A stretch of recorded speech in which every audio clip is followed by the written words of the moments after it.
Parang na-diagnose din ako na may PCOS. Nalulusan heart ako or nawawala yung faith ko dahil nga medyo tumaba ako. Nahirapan ako na magbuntis.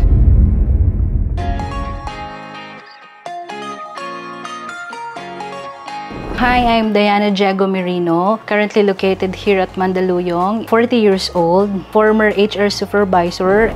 Before, we are involved in kids ministry. So, ang ginagawa namin doon, tinuturuan namin yung mga bata. Dati, hindi masyadong okay yung lifestyle ko, puro ako kape. And at the same time, kain lang kain, ganyan. Kung ano lang yung gusto kong kainin, kakainin ko talaga. Kaya talagang sobrang tumaba din ako before. Dahil nga medyo tumaba ako, siguro yung nahirapan ako na magbuntis. Tapos, na-diagnose din ako na may PCOS. 4 years na kami ng husband ko nakasal and we've been praying for it na magkaroon kami ng baby. Naisip ko din na parang hindi talaga God's will yung pagkakaroon namin ng baby. Gumamit na kami ng calendar method. Wala pa din. Hindi ko na alam kung ako ba yung may diferensya o si husband yung may diferensya. Trinay ko mag-workout pero hindi siya naging consistent. Hindi talaga siya yung totally workout na talagang magpapapaya. As part of the kids ministry, nagpe-pray kami ng asawa ko na magkaroon ng baby.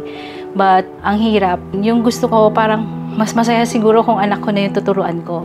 Na-discover ko yung JC Organic Barley. Binasa ko ang daming mga benefits. Na-feature pa siya sa mga magazines. Sabi ko, Doc, pwede ba yung barley and at the same time yung Calvit-C? So sabi niya, oh yeah, pwede na yan. Ni-recommend niya sa akin na ituloy lang yung pag-inom ng JC Organic Barley. Kaya nag-try kami ng husband ko mag-detox. Second week of January, nag-pregnancy test ako.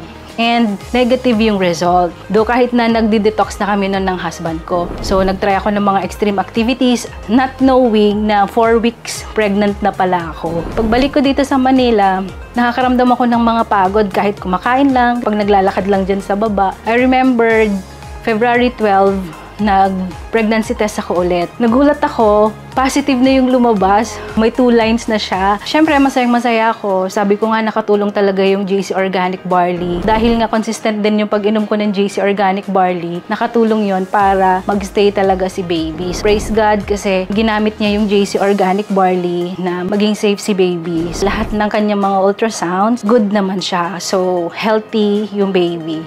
Definitely, yes. Lalo na sa mga nahihirapan magbuntis, I recommend you try JC Organic Barley kasi sobrang grabe yung effect niya and makakatulong talaga to sa inyo. Pagiging healthy is dapat talaga kasama na yan sa lifestyle natin. Pag unhealthy tayo, hindi natin alam kung ano yung pwedeng mangyari sa katawan natin. I'll make sure na healthy lifestyle talaga yung ginagawa ko. Na-prepare yung body ko na makuha ng baby ng lahat ng nourishment because of JC Organic Barley. Hi, I'm Diana Diego Merino and I choose JC.